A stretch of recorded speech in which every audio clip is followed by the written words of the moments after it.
Hey friends, in this week's video I'm going to put a winterization valve on the shower miser system that I installed on our shower. If you missed that video, it's been a while ago. It'll be linked here. I'm also visiting with some neighbors, Glenn and Joni. We're going to help them put the Skylight on, and I've got some advice that I didn't give in my Skylight video for that. Talk about the rattling pipes on your shower wall. Again, I've done that a number of times. Blair's going to entertain us with a number of things. I'm putting some new little rubber grommets down in the cooktop of the stove, and we'll end with Piper and us laughing at Piper. There is a giveaway in this video, so please stay tuned to the end to find out what you can win. A few months ago, I installed a new shower valve on my shower, mixing valve, to create what people often refer to as a shower miser or shower misser is what it's commonly referred to as, but I did not put a winterization valve on it, and I'm doing that now. Just real quick on the shower miser and all I've done, I'm screen recording here and I've made a little diagram. So over here is a representation of the freshwater tank. So the water is pulled from the freshwater tank and put through the water pump here, and then it goes to the trailer, but in this specific case, it goes to the shower.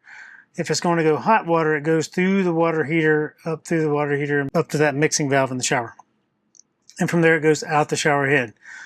What I installed is this, represented by this video or this photo here, is a green line, which in my real case is blue. In your trailer, all the white PEX lines are cold water and all the red PEX lines are hot water.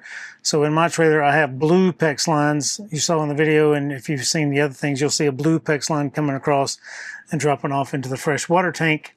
Basically, I hooked it up into the freshwater fill hose that goes from the outside of the trailer to the fresh tank. Now right here where this red star is where you will see me installing the winterization valve. So winterization valve happens basically back here at the water pump. There's an extra line that's not shown in my picture here, but you pull water from a antifreeze jug into the side of the water pump. Instead of pumping from the tank, there's a diverter valve that would be right here on that side, and it diverts and sucks fluid from the antifreeze jug up to and all through the whole system of the trailer.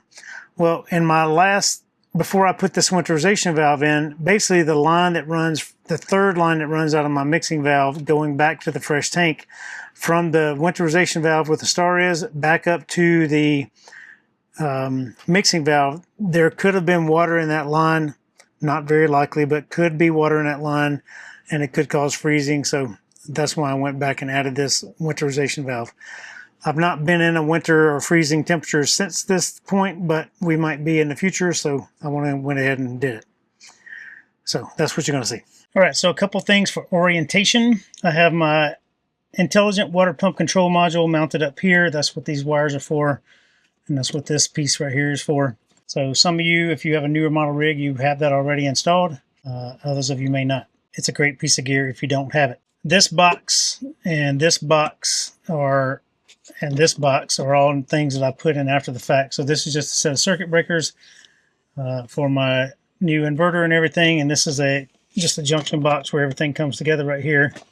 This is an inline surge protector from Progressive Industries. And that's something, so I don't have to put one on the pole there.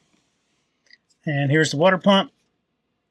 And here is the blue, I say the blue line, but the water line that I installed. So this is what goes back down into the tanks right there.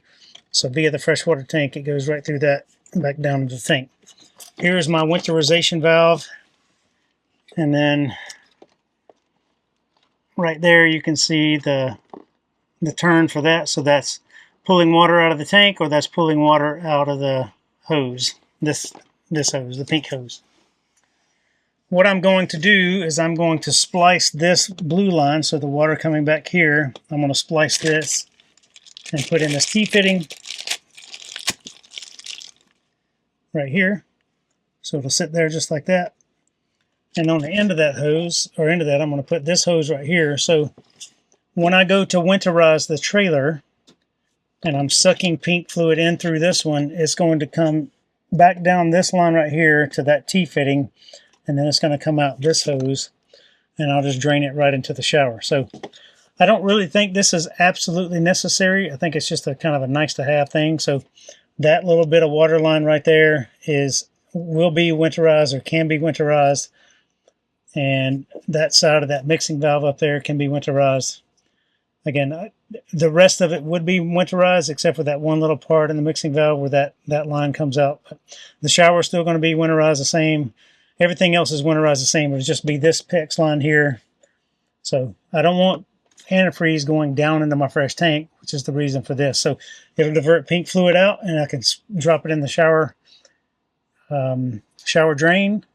And then when it comes to cleaning it out, I just let the same thing happen, and we'll go from there. So this line is not pressurized and does not have, it may have a little water in it, but it shouldn't be much.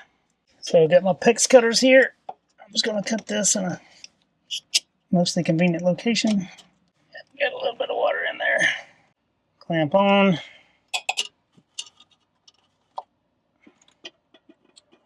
Clamp on.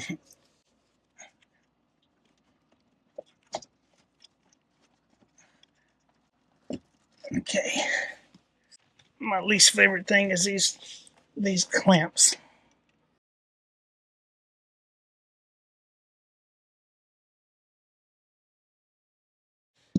All right, now that's on. So I've just got a little plastic clamp. Grab some pliers and close that up.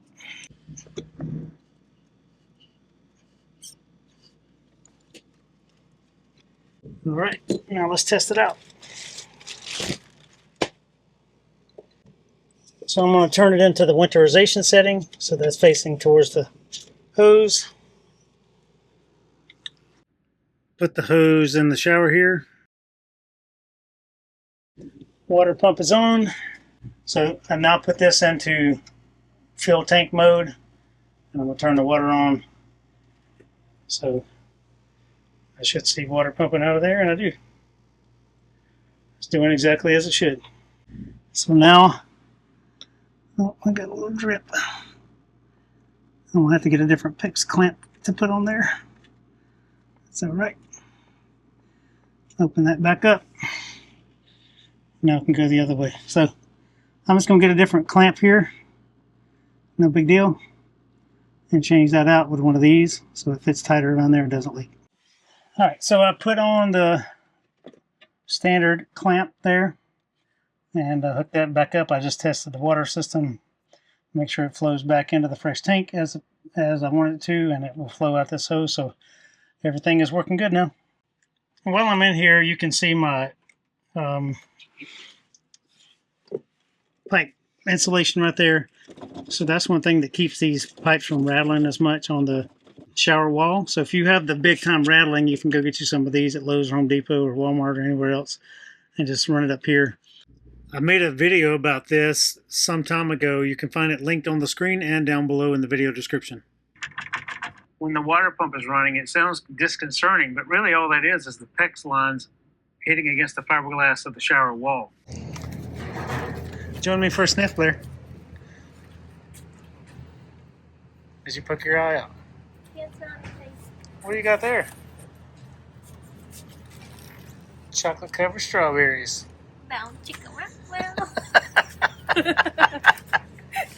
Blair and I had the distinct privilege of camping beside Glenn and Joni for a couple of weeks, and they have this awesome hummingbird feeder that they put on the windows of their trailer, and got to see hummingbirds every morning and evening. Glenn also decided to put on one of the new Skylights on his rig, so I helped him do that. And I wanted to point out a thing about the Skylight tape, should you ever decide to do that. I'm up here helping Glenn put his Skylight on, and I just wanted to say something I didn't show in my Skylight video, is pulling off this double-sided tape. Here's the method. So if you get an edge up, don't pull straight up. This little piece here.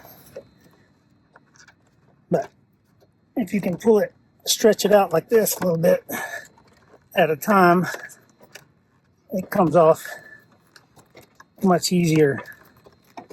Think of like pulling a command strip off. You stretch it out and it pulls up. Whereas if you try to pull this up one little bit at a time, you just get little pieces at a time. But if you stretch it long ways, So much easier to get off. I did not. Yes, I did. Told you you're gonna drop one.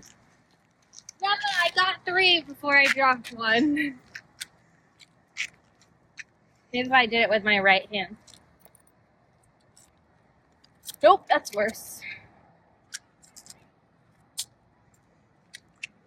I used to be able to do 3. What did you do one time? I said you were in the circus.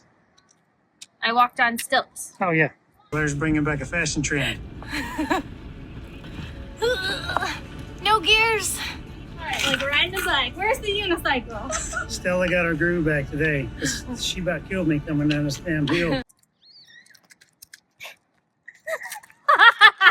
Yes. We just finished cooking supper and I pulled the grate off the oven here, or off the stovetop to clean it. And I noticed one of these little rubber things in here is, one's missing, but the other one was torn. So I have a new pack of them. So if you are missing some of these, or you just need some extra, because if you take this in and out quite a bit, it will tear over time.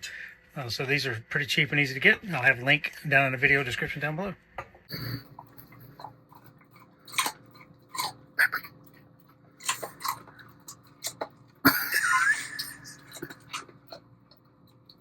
All right, friends, the giveaway for this week is a duster, lithium battery duster. I love this thing. I think it's a really fantastic piece of gear, specifically for blowing out the window seals in your Airstream, or cleaning off your computer, or cleaning off the vents in your car, or anything else like that. It's a really, really cool device, and super small, very powerful. So I'm giving one of those away. All you have to do to enter to win is go to our website, 13adventures.com. Over on the left-hand side, you'll see a Contact Us link there. Click on that. Then type in your name, your email address. Please make sure you spell it correctly. And then just type in electric duster, and I'll know you've entered to win. This contest is open from Sunday morning at 8 a.m. when this video comes out. For 72 hours, I will accept entries. So on Wednesday morning at 8 a.m., I will draw for a winner, and I will reach out to you and get your shipping address and send it off to you. I will announce the winner across all of our social media channels and to our email distribution list. Good luck, everybody. Hope you have a wonderful day. Thanks for joining. Thanks for making us part of your adventure. We love you all. Can't wait to see you down the road. Bye.